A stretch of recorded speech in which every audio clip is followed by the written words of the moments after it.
Nzambe, Nzambe, yozali Nzambe nanga, Nzambe, Nzambe, Nzambe, Nzambe, yozali Nzambe nanga, yimba Yesu, Yesu, Yesu, Yesu, yozali Yesu nanga, yimba Nzambe, Nzambe, Nzambe, Nzambe, yozali Nzambe nanga, kolo, kolo, kolo,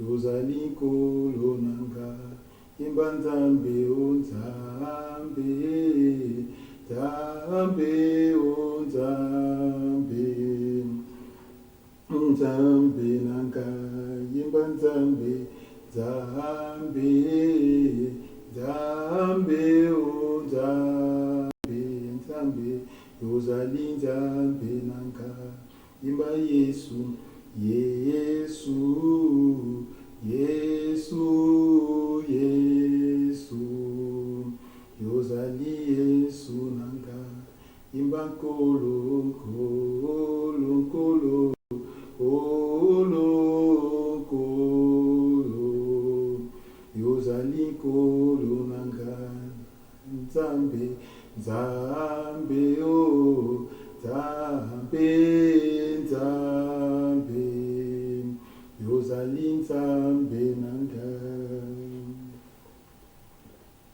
Je peux déjà commencer parce qu'il y a déjà les enfants de Dieu qui sont présents sans de commenter. Je vois la présence de Amadou Loko, Karine Linfou qui est là, Nadia Tazi qui est déjà au point, et ainsi de suite. Et les livres des Actes des Apôtres, c'est parmi les livres que j'aime lire, mais j'aime pas lire la fin des Actes des Apôtres. À partir du chapitre 15 monté, j'aime pas lire. Parce que à chaque fois que je lis cette partie, je lis mais les larmes coulent à mes yeux. Voir comment Paul souffrait pour l'évangile. Vous savez comment on tabassait Paul, comment on tabassait les apôtres. Vous êtes là en pleine prière, mais quel que soit le nombre de personnes, plus de 2000 personnes, 3000 personnes, ils vont entrer à l'intérieur et on va prendre la personne qu'on a besoin. On les fait sortir dehors et on commence à les taper et les lapider. Quelle humiliation. On prend l'un de vous, on lui fait sortir et on les tape. Et quel genre de... Ce n'est pas les gifles, mais des coups de boxe, banga, des grosses pierres. Il entre comment à vos yeux? Mais pourquoi on est en train de les taper? À cause de l'évangile. Ah, c'est choquant tellement. Tout le monde avertissait Paul, ne montez pas à Jérusalem.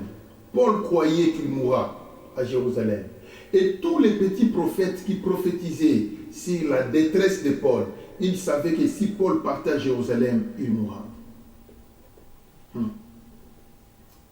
Vous savez, mais qu'est-ce que les Juifs avaient à reprocher contre Paul? Mais c'est parce que quand Paul était sorti de Jérusalem, dans tous les pays qu'il randonnait d'Asie et de l'Europe, les Juifs se convertissaient. Ils prêchaient dans leur synagogue, les Juifs se convertissaient et les témoignages retournaient à Jérusalem.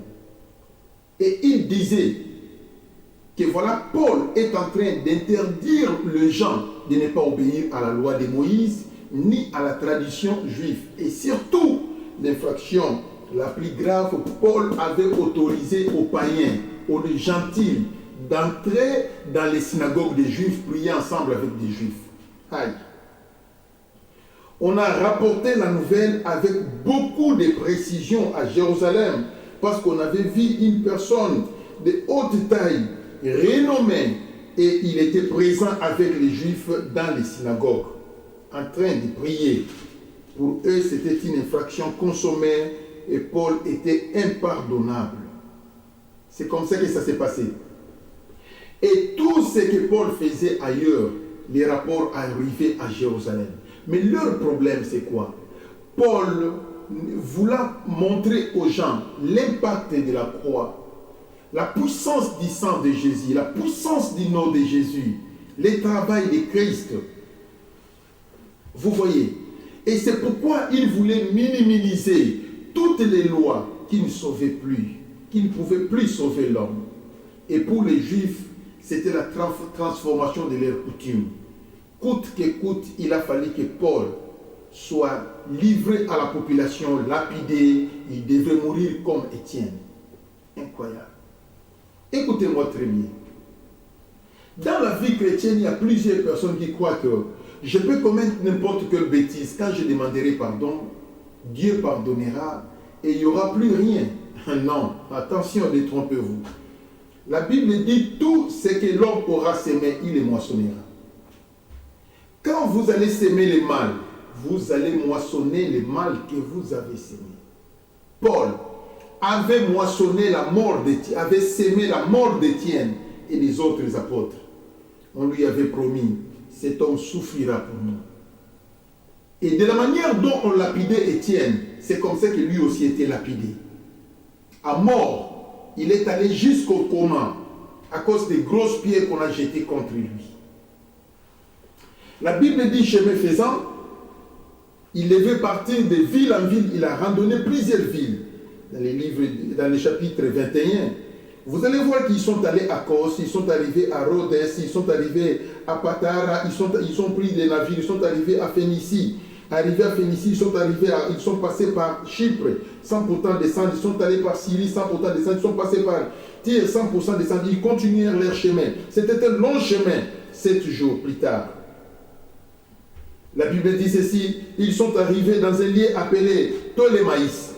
Arrivés à Ptolémaïs, qu'est-ce qui s'était passé? Il y avait un frère converti qui avait accepté Jésus, qui les avait. Nous partîmes le lendemain et nous arrivâmes à Césarée. Donc après Ptolémaïs, ils sont arrivés à Césarée. Étant entrés dans la maison de Philippe l'évangéliste, qui était l'un des 7, nous logeâmes chez lui. Alors, arrivé à Césarée, il y avait un certain Philippe l'évangéliste qui avait logé Paul chez lui.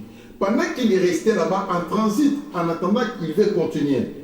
Mais M. Philippe lui avait conseillé. Philippe avait 7 filles, 4 filles vierges, mais qui prophétisaient. Donc dans la maison de Philippe, 100% Jésus. Parce que Philippe servait Jésus, même ses 4 filles servaient Jésus. En plus, il prophétisait. Mais la Bible n'a pas appelé ses filles des prophétesses. Il prophétisait, mais tout en étant des sœurs en Christ. Parce que toute personne qui a le don de la prophétie ne peut pas être appelée prophétesse. Non. Quand on est prophétesse, on est déjà ministre de la parole et ministre dans le domaine de la prophétie. Vous voyez comment ça se passe? Alors, quand quelqu'un est prophétise seulement, visualise, donne des paroles de connaissance, ne signifie pas qu'il est prophète. Ça, c'est la confusion qui règne encore au milieu de plusieurs personnes. Pendant qu'il causait dans la maison, il y avait un certain Agabus est venu. Il était lui-même aussi prophète. Dès qu'il est entré, il a vu Paul, il a vu Philippe et les autres. Il n'avait pris que la ceinture de Paul. Il s'est fait lier les pieds et les mains. Il a dit, les propriétés de cette ceinture sera offensé, il sera tabassé à Jérusalem. Il y a une tribulation qui l'attend à Jérusalem. Waouh! Quand Agabus avait prophétisé, et la conclusion de la prophétie, Agabus dit, voici ce que déclare le Saint-Esprit. Je peux lire ça dans les versets 10.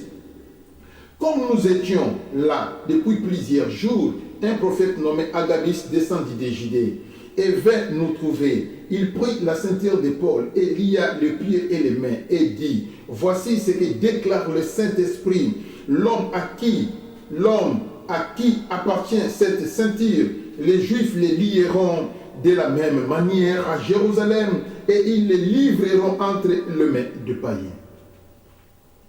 Voici ce que dit le Saint-Esprit. C'est pourquoi ces versets, cette phrase doit vous donner de l'intelligence. J'ai toujours dit, Les dons du Père s'appellent Jésus.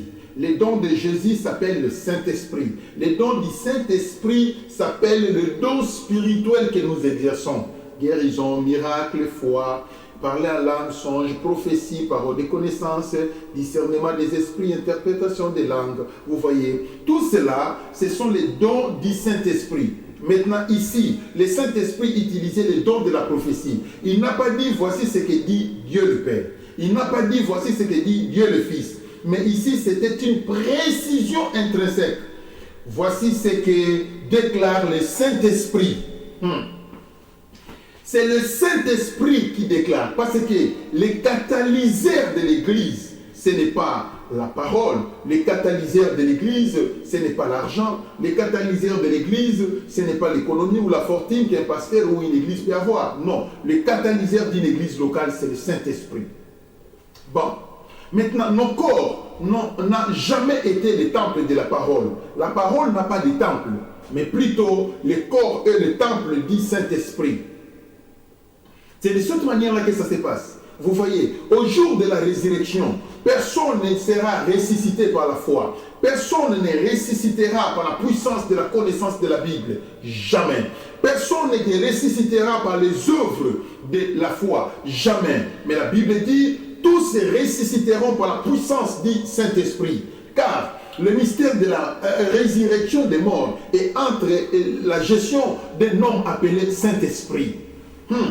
Je bénis l'Éternel car il nous aime beaucoup. L'enlèvement de l'Église, la Bible dit ceci, personne ne sera enlevé par l'expérience pastorale ou ministérielle, jamais. Personne ne sera enlevé par l'expérience de la foi, jamais. Personne ne sera enlevé parce qu'il a ressuscité les morts, jamais. Personne ne sera enlevé parce qu'il a des cartons, des diplômes de la théologie, jamais. Personne ne sera enlevé parce que il est le doyen de la communauté, jamais. Mais l'enlèvement de l'Église, c'est l'œuvre du Saint-Esprit. C'est seulement à l'intérieur du Saint-Esprit, c'est là où il y a l'incorruptibilité. C'est de cette manière-là que ça se passe. Alléluia. Je bénis l'Éternel car il nous aime beaucoup. Maintenant, monsieur le Saint-Esprit, c'est que lui déteste. Le premier ennemi du Saint-Esprit s'appelle le péché. Il n'aime pas ça. Il n'aime pas ça. Le Saint-Esprit n'aime pas les péchés. Là où il y a les péchés, la parole de Dieu est là. Écoutez-moi très bien. Là où il y a les péchés, la parole de Dieu est là. Ce n'est pas un problème. Mais là où il y a le Saint-Esprit, la parole, le péché ne peut pas y habiter. Et le Saint-Esprit ne peut pas entrer dans un corps où il y a le Saint-Esprit. Même si tu es révérend, exposant révérend, même si tu as dépassé le niveau d'être archipape, tu es devenu archibishop, tu es devenu archipape, sachez-le que le Saint-Esprit n'habite pas là où il y a le péché. Il suffit seulement, la Bible dit, n'attristez pas le Saint-Esprit de Dieu qui est en vous. Quand est-ce que le Saint-Esprit s'est fait attrister? Ce n'est pas parce que tu n'avais pas mangé. Le Saint-Esprit ne s'est fait pas attrister parce que tu n'avais pas mis les meilleurs vêtements. Le Saint-Esprit ne s'est fait pas attrister parce que vous n'avez pas fait... Non, mais le Saint-Esprit est attristé quand vous commettez le péché.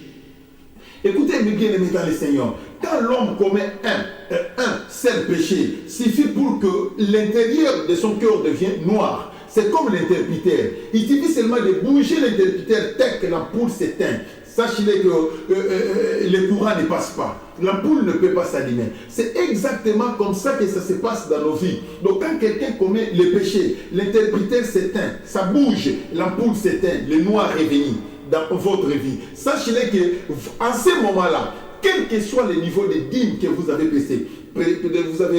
payé à l'église, quel que soit le nombre d'âmes que vous avez gagnées pour le Seigneur, si l'enlèvement venait, vous allez rester et vous allez passer à la deuxième session qui est la grande tribulation.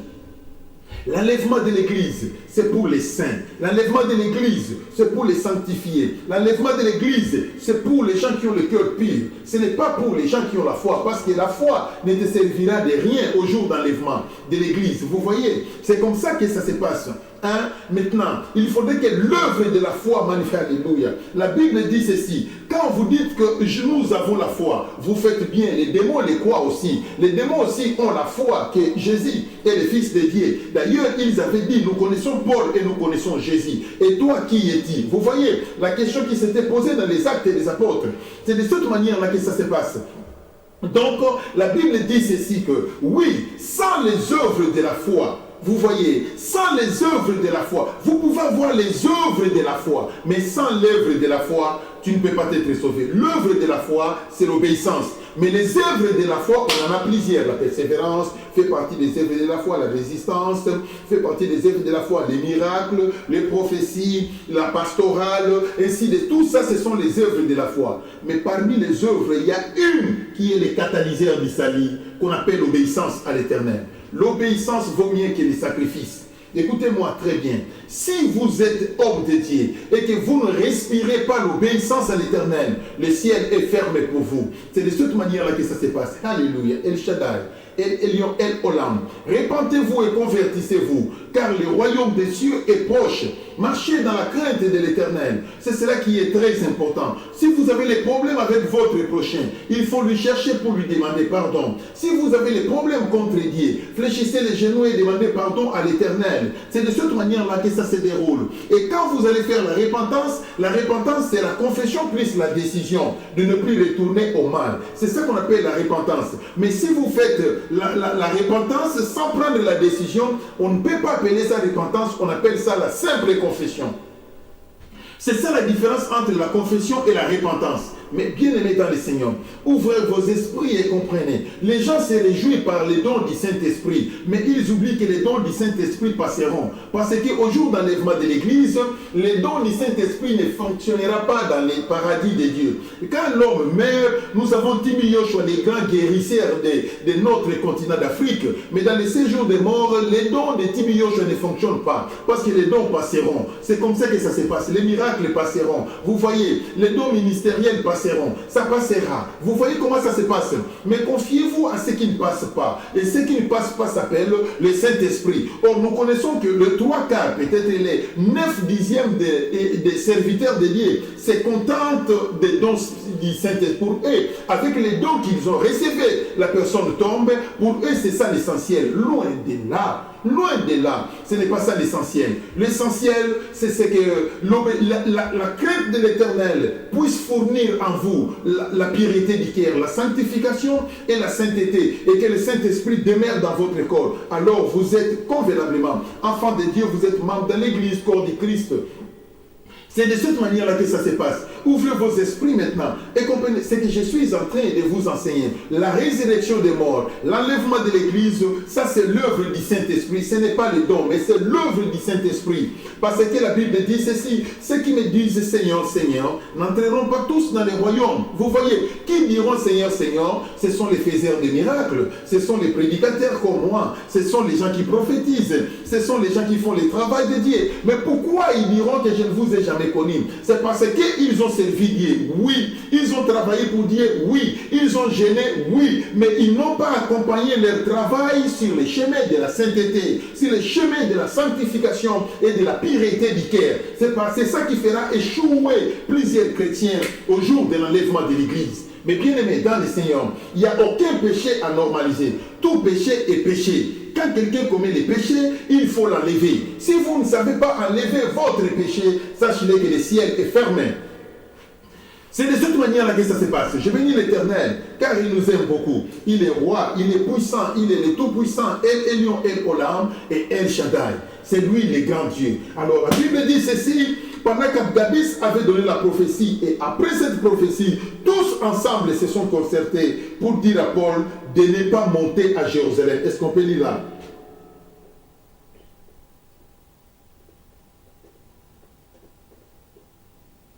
Dans le verset 12, quand nous entendîmes cela, nous et ceux de l'endroit, nous priâmes Paul de ne pas monter à Jérusalem. De voir même un évangéliste c'est un ministre, on n'a pas dit un évangélisateur, mais un évangéliste. Ils ont prié Paul, il ne faut pas monter à Jérusalem. Tu auras des problèmes. Écoutez la réponse du grand combattant Paul. Alors il répondit, Que faites-vous en pleurant et en brisant le cœur?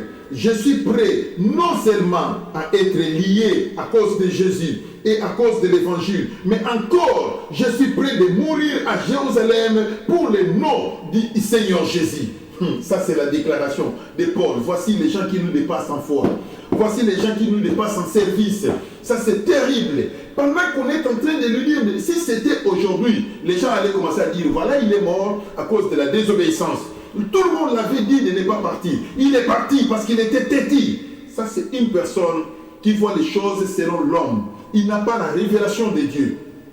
La révélation de la vie d'un homme de Dieu se cache à l'homme de Dieu lui-même. C'est lui qui a les sentiments, qui gère les sentiments du Saint-Esprit en lui. Il gère les sentiments de Jésus en lui. Il connaît qu'il doit arriver à Jérusalem. C'est de cette manière-là que ça s'est passé. Malgré qu'on lui a empêché de ne pas aller à Jérusalem, il a dit, je monterai à Jérusalem. Et après, il a fini par prendre les bateaux, il a continué. Il a continué son chemin pour arriver jusqu'à Jérusalem. Et verset 17. Lorsque nous arrivâmes à Jérusalem, les frères nous reçurent avec joie. Et le lendemain, Paul se rendit avec nous chez Jacques et que les anciens s'y réunirent. Après les avoir salués, il raconta en détail ce que Dieu avait fait au milieu des païens par son ministère. Il a tout raconté ce que Dieu avait fait en présence de Jacques, l'un des colonnes, parce qu'il y avait deux colonnes. Il y avait Jacques et Jean. Vous voyez comment ça s'est passé, ainsi que Pierre. Vous voyez, maintenant ils ont tout raconté. Maintenant la problématique était bien détaillée. Ils ont dit, effectivement, tu as bien fait de prêcher les païens, mais ici chez nous, il y a un problème. C'est ainsi qu'on avait choisi quelques personnes. Ils ont dit que vous devez encore vous raser. Rasez-vous épaules, rasez-vous pour que... Donc chez les Juifs, quand quelqu'un s'est fait raser, c'est comme si je renonce au mal. Je renonce au mal. C'est un symbole d'humilité, que voilà, je m'humilie devant vous. Malgré tout cela, malheureusement, on a arrêté Paul. Quand on a arrêté Paul, la multitude des gens ne prononçait qu'un seul mot, tuez-les. Verset 36. Car la multitude du peuple suivait en criant, fais-les mourir. Il faut que Paul soit tué. Pourquoi? Parce qu'il a prêché l'évangile de Jésus. Un évangile qui marchait à l'encontre de la loi de Moïse. Et c'est pourquoi Paul devait souffrir. Et quand on avait arrêté Paul, on a commencé à taper fort. Il est allé jusqu'au coma. Et la police, le commissariat était au courant de ça. Et le chef a dépêché les militaires. On a repoussé les gens. On a pris Paul. On lui a mis au cachot pour un certain moment, jusqu'à ce que les gens se présentaient devant les cachots pour dire qu'il faut que cet homme meure. Paul a demandé au chef, je vais parler devant la foule. Quand il s'est levé devant la foule pour commencer à prêcher, Paul a fait la démonstration de la parole, mais la foule était de plus en plus furieux. Nous devons te tuer aujourd'hui, tu ne parleras pas pour nous convaincre, tu dois mourir. Finalement, le chef a encore pris, il a envoyé les militaires, enlevez-lui là-bas, sinon on va les tuer. On a pris Paul, on lui a retourné au cachot. Et finalement, les chefs, les Sanhédrins avaient convoqué tous les principaux sacrificateurs et Paul était là. Mais pourquoi vous l'accusez? Ils ont donné toutes les explications possibles. Et quand ils ont donné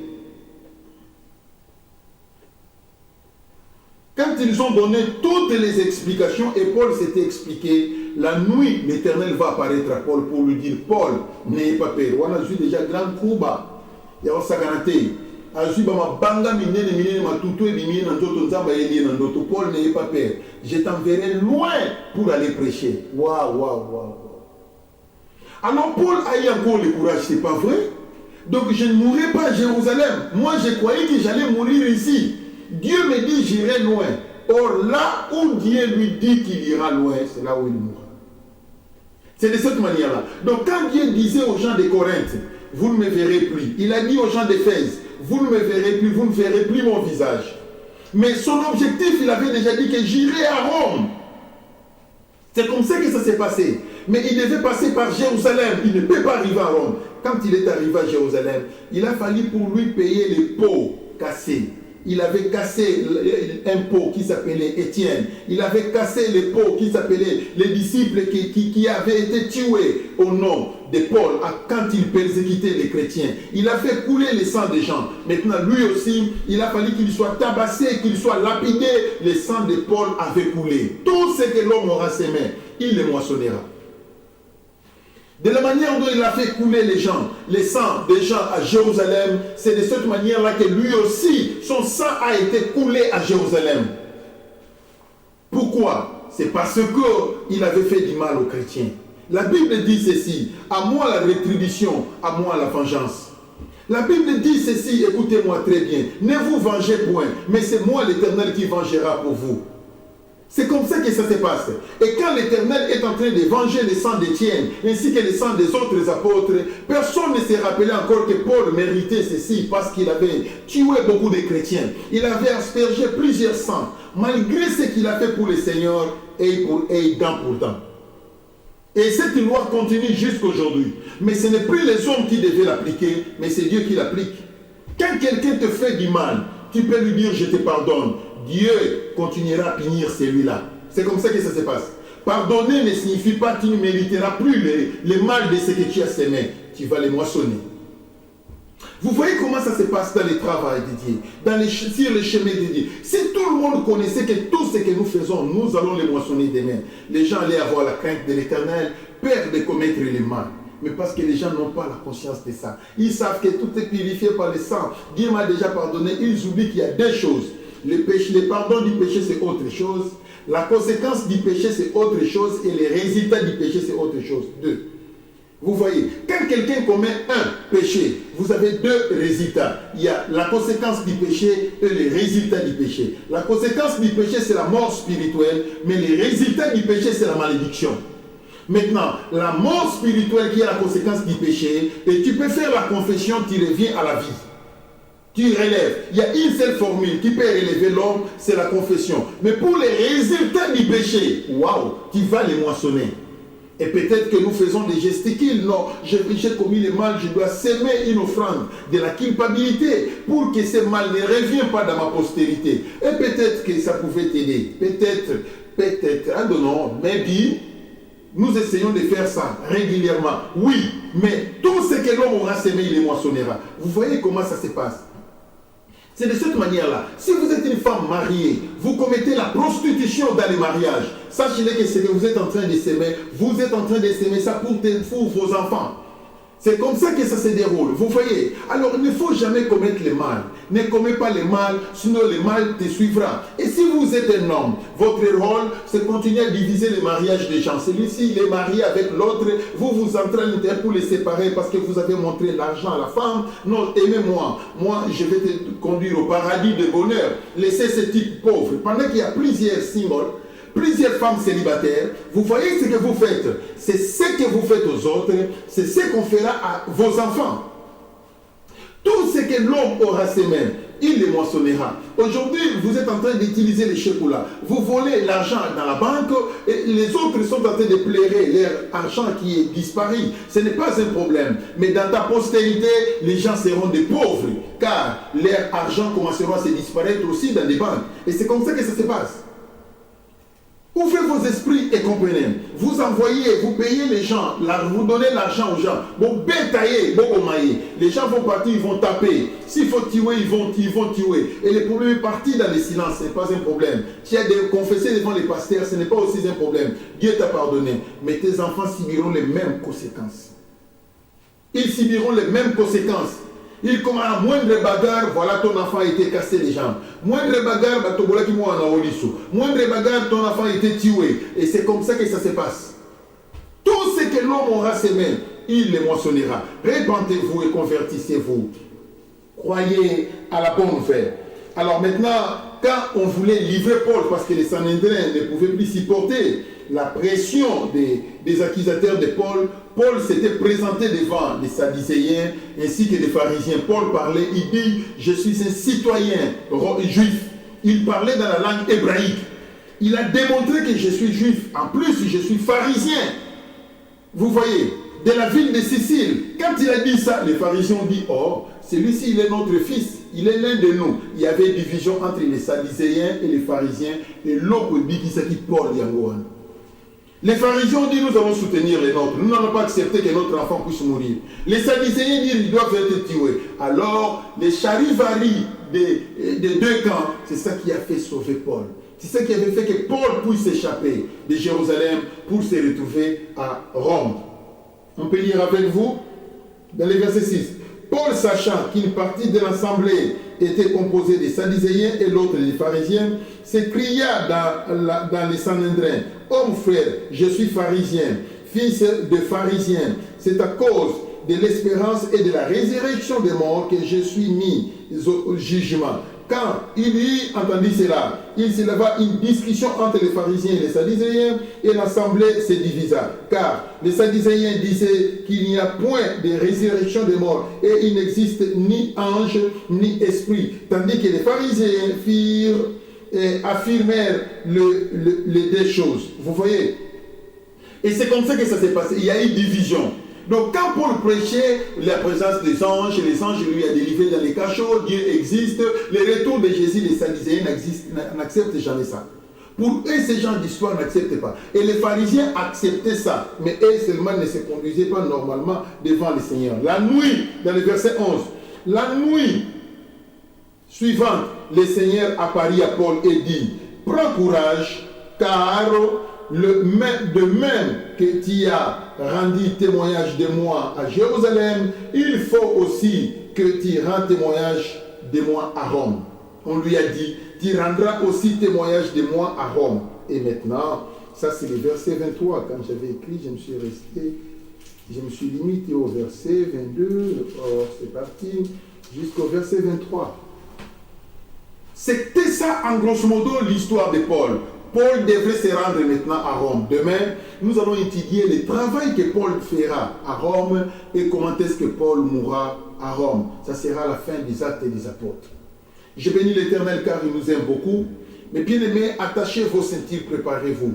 Ceux-là qui ont accepté Jésus, vous devez savoir que vous êtes à un pas de la mort. Vous pouvez mourir martyr, ainsi de suite. Les gens qui vous prêchent la paix, la Bible dit dans le livre des Thessaloniciens, paix et sûreté, alors une ruine soudaine les surprendra, comme s'ils prennent la femme dans la douleur d'enfantement. Les gens qui vous disent la paix, qui vous disent la prospérité, nous devons gagner le monde, nous devons régner dans le monde, c'est bien. Ils ne vous disent pas toute la vérité, ils vous cachent la vérité. C'est pourquoi les chrétiens sont des gens qui ne sont pas prêts. Ce sont des gens qui ne sont pas prêts. Last time, je vous avais dit, regardez la haine du christianisme dans les yeux des gens. La haine au milieu des journalistes. Quand on parle de pasteurs, on parle de chrétiens, nous ne voulons pas écouter ces gens-là. Il faut les tuer. Et c'est comme ça. Aujourd'hui, cette haine que vous voyez à la grande tribulation, ce sont les mêmes personnes qui vous tueront. Cette haine, ce n'est pas seulement aux Congolais, mais vous allez les trouver dans tous les pays du monde entier. Partout, il y a déjà, les gens commencent déjà à créer des révoltes contre le christianisme. Et maintenant, les gens qui sont en train de faire ces révoltes sont des antichristes et les chrétiens satanistes. Il y a des mouvements. Les chrétiens satanistes commencent à jouer la carte contre les chrétiens, ainsi que les antichristes jouent la carte contre les chrétiens. Et finalement, on est dans l'embargo. Yesterday, on croyait que voilà, la persécution proviendra du Vatican. Mais c'est l'ONU qui va tuer les gens. Parce que c'est lui qui est en train de gérer tout. C'est lui qui gère le monde. C'est lui qui gère tout. Vous voyez comment ça se passe. Il gère des Facebook, il gère l'Instagram, il gère des WhatsApp, il gère tout. Et toutes les organisations gravitent tout autour de l'ONU. Et n'oubliez pas, ils ont un plan B. Ils veulent faire du monde de toutes les religions une seule. Une seule religion. La religion universelle, pour eux, c'est pour éviter les guerres. Pour éviter le terrorisme. Or, c'est pratiquement impossible. Ils ont un autre plan B. De faire sortir les puces biométriques qui seront introduits dans les corps de tout le monde. Il faut que chacun soit contrôlé. C'est la loi. Et vous ne pouvez pas marcher. Vous ne pouvez pas franchir l'aéroport sans les puces biométriques. Vous ne pouvez rien faire sans les puces biométriques. Et c'est comme ça que ça sera. Donc si vous avez tué, on a la facilité de vous localiser. Partout où vous irez, on va vous avoir. C'est ça leur objectif. Mais dans les puces, il y a les codes secrets du diable. 666. D'ici 2026, je crois que l'épice biométrique sera là. La Bible dit ceci, il n'y aura aucun mal dans le monde parce que le Saint-Esprit est encore là. Il faut que celui qui les retienne ait disparu. Alors on verra l'homme du péché apparaître. L'homme du mal apparaître, qui viendra avec 666. La bête qui sort de la mer et la bête qui sort de la terre. Mais vous devez faire très attention avec tous ces genres de significations. Ce n'est pas enfin aujourd'hui. Nous avons 2 papes au Vatican. Faites attention. Ça, c'est l'image de ce qui va arriver à la grande tribulation. Vous voyez, c'est comme ça. Et quand l'autre avait démissionné, nous, on croyait qu'il va mourir à la suite du temps. Mais il est vivant. C'est qu'au Vatican, il y a 2 papes. Ça n'a jamais existé. C'est pour la première fois. C'est pour la première fois que nous voyons 2 têtes au Vatican. L'accomplissement de la parole de Dieu. Incroyable. Vous voyez, ouvrez vos esprits et comprenez. C'est que je suis en train de vous enseigner. Dans bientôt, ça sera la fin des âges. Dans bientôt, ça sera la fin du monde. Dans bientôt, la trompette va sonner. Vous voyez. Dans bientôt, ça sera l'enlèvement de l'église. Rachetons les temps, car les jours sont mauvais. Approchez-vous de Dieu et il s'approchera de vous. Aimez le Seigneur. Aimez le Seigneur. Il y a des gens qui construiront des maisons. Ils n'habiteront plus dans ces maisons-là. Ça sera l'enlèvement de l'église. L'enlèvement, la maison va rester. Il y a beaucoup de gens qui savent money. Ils mettent l'argent dans des banques. Je prépare le business. Ça, c'est l'argent que je ne toucherai pas. Ça restera là-bas. S'il n'y avait pas un témoin qui connaissait que voilà, tu as l'argent là-bas, c'est fini. C'est pour les banquiers, c'est pour les gens qui travaillent à la banque. Et personne ne les touchera. Ou ça restera comme ça. C'est ça le phénomène appelé enlèvement de l'église. À chaque fois que tu es chrétien, tu marcheras. Tu dois savoir que je suis à un pas d'un avènement qu'on appelle le son de la trompette de Dieu qui descendra du ciel, qui fera ressusciter les morts en Christ et qui fera enlever tous les vivants à la rencontre du Seigneur dans l'espace. Mais ce sont les gens qui ont le cœur pur qui verront Dieu. Ce sont les gens qui marchent dans la sanctification et la foi qui verront Dieu. Ce sont les gens qui marchent dans la sainteté qui verront Dieu. Je m'arrête là. Que l'Éternel Dieu vous bénisse.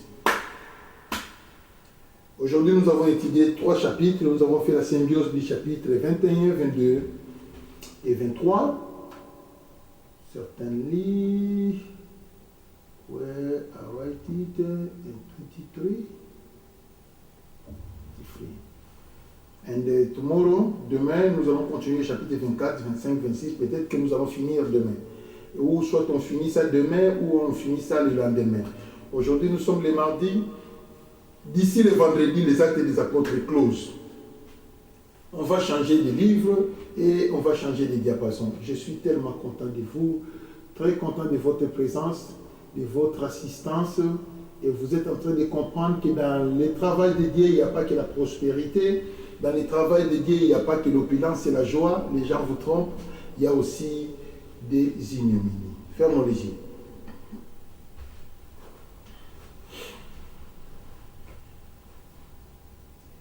Kinoye aya, kinoye aya, isotoko bila Yesu, kinoye aya. Disons à Dieu merci Seigneur pour ce moment de message. Soutiens ma foi, solidifie ma foi, soyez avec tout moi, Seigneur, garde-moi et protège-moi. Prions pour nous.